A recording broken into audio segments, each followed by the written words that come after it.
kunuula baattoota jallee jaayisa godhadheetiin taa'u jira agartanii ayyaan biratti hin deema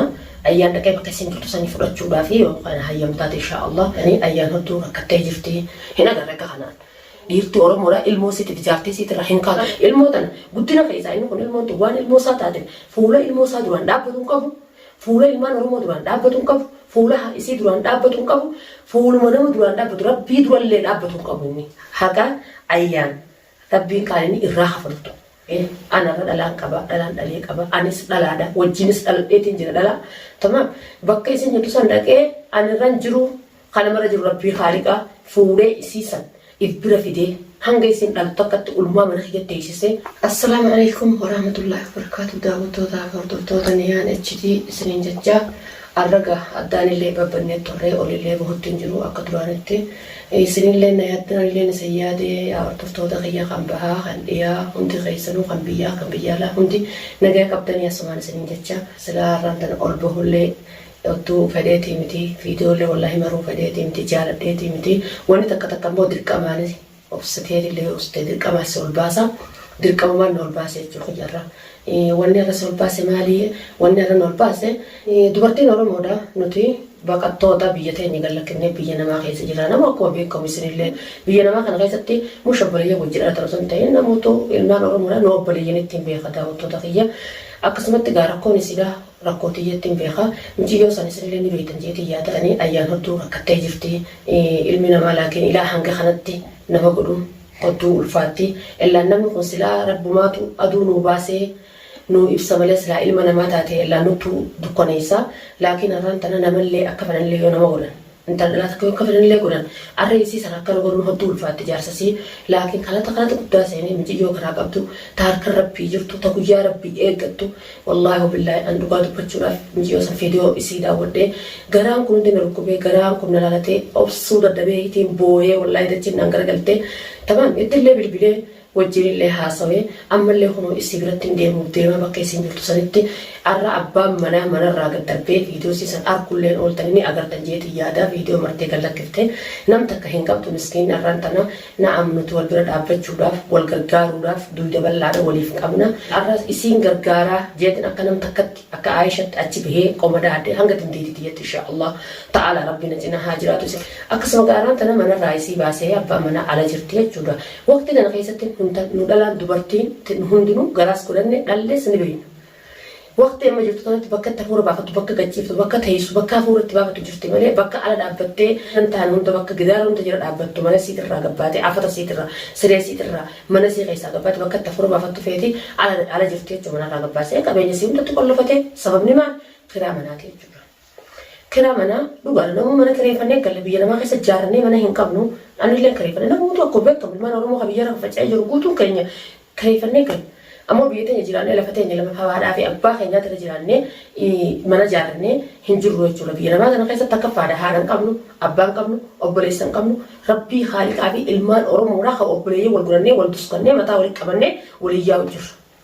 Arraan tana inni abbaan manarraa gad darbe bireediin sii takka jiraattee hooddo bireedii yorseen hin jettuuni haati sii takka hoodna bira hin jettuuni arra roorroon isin dhagahamtu roorroon arraan tana ayyaan itti dhagahamtu jechuudha roorroo guddoodha jechuudha amma isiin ammataa kiyyaa fudha bochifti dhugaa dubbachuuf obboleeyyan kiyya arra namni hoottu haa bireedii nuusii jira jee qomadhaa tokko hin jiru laakiin inni hangas kuusan agartan tamam waan isin agar khalinan isin himunti jaarsisiidha hangas takka gaa waraabessa kudhan isan fixu jechuudha qarra jaartiin isaa hagaraan guutuu qasila hafur baafatu feetu hafur baafachuu feetu qasila gachiisuu feetu namni taaba maali waqti kana keessatti isin dadhabdu namni dadhabaachuun namni garaa qabu dadhabaa laasim tokkoon kumaa dadhabaa ni beeka garaa godhadhee meeqaan dhalee beeka biyya namaa keessatti tamam arra akkasisii godhe alatti sii gaddarba alatti akkasisii godhe maallaqa silaa isin kiraaf irraa kafaltu fudhatee mana isii keessaa jalaa deemee jechuudha maaliif jechuudha kun diina malee jaarsa siitii miti tamam arra laakiin intala oromoodhaa mijiyyoo san akkana godhan hodduu takka mataan na dhukkubee jira irraayis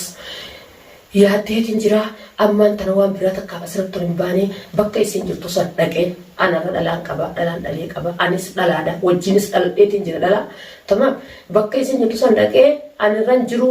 kana mara jiru rabbii haaliqaa fuudhee isiisan ibira fidee hanga isin dhaltu akkatti ulmaa mana kiyyatti teessisee qoma dhaadhee fi meeshaa isisanillee ilmaan oromoodhaa wallaahi wabillaahi idni rabbiina cinaa dhaabbatu gargaarsa godhee kiraa manaa الراحة بلي ميشا سيسن خيسة طول دي بسان جوبا إن شاء الله أما فانقوا أركب دوت هنقال سيتنا أبتشو هركا خينا جو دكا تنس كنت فتوان انت إسي برا في دي منا خيجتي إفتة تيسي حفورا بابتة منا خيجتا تكا في إيسي جراجو دم ديسنا براتي تنافو لكن ديرتي والله وبالله ولما قافوته ولما قافوته أنا قلت بني إني أورموته إن دلالة وجين دلالة إن كان أورمو أكس قولي مقا إساتيف ilmi hangas go guddinni saalaaltanii gartanii laba ilma mati tabi goy jolle shababati kishara jaarti saati beeseti cabse bakka jaarti saanuuti jee bakka gargaaru jiru bakka isi cinaa dhaabbatu jiru dubartiin laazim gizeen gargaarsa feetu gizee akkanaata gizeetaan immoo leexaa jirti garaan seetu faadiidha cabsitee beesitee humna qabdi miciyyoon joolleedha waan irraa feetu hin qabdu ammoo gizeetan keessatti nama cinaa dhaabbata abbaa mana fi nama cinaa dhaabbatee bakka nama gargaaru jirti jechuudha nama gargaarsa feetu waqtii tana keessatti waqtii isin gargaarsa feetu irkannoo feetu afurfurata feetutti irtaahuu feetutti isin shaara rabbaatee mana si akkas fakkaatu san keessaa gabbaatee ala jirti jechuudha kanaafuu namni ila hanganatti nama taphachuu habdu fakkaatu ammoo isa jazaa isaa rabbiin haa kafalu jazaa isaa rabbummaan haa kafaluuf ilma namaatii miti inni arkuuf ta'isa yoo miila isii jalatti hin deebine faanta isii jalatti wanta kan taatu siin wanta maaliif ilmoota naa rabbiin kaaniin riskii hojjisii kanna ilmoo jechuun riskii hojii namaaf kannamti inni immoo itti dhaamtee jirti akkam yoo ta'e ilmoon tuni dhaatti ilmoon tun yoo rabbiin kan rangahan adda baasee isiin kadhamtu taate ilmoo tana guddina keessaa inni kun ilmoon tun waan ilmoo isaa taate fuula ilmoo isaa duraan dhaabbatu hin qabu fuula ilmaan oromoo duraan dhaabbatu hin qabu fuula isii duraan dhaabbatu hin qabu fuuluma nama duraan dhaabbatu rabbii durallee dhaabbatu hin qabu inni tamam haqa ayyaan rabbiin kaaniin irraa hafaltu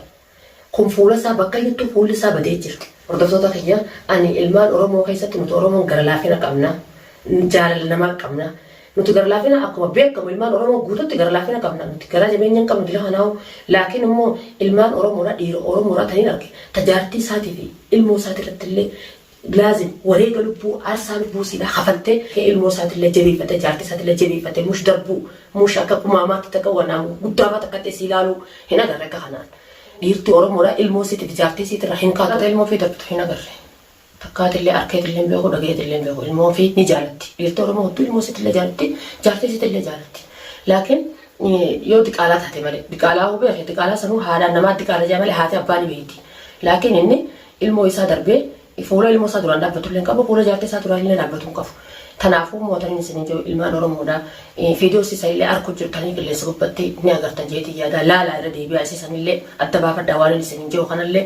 fiidiyoo diitanillee laayikis godhaa koomentis godhaadha facaasaa bakka ilmaan oromoodha isinillee yaada keessan naa qoodaadha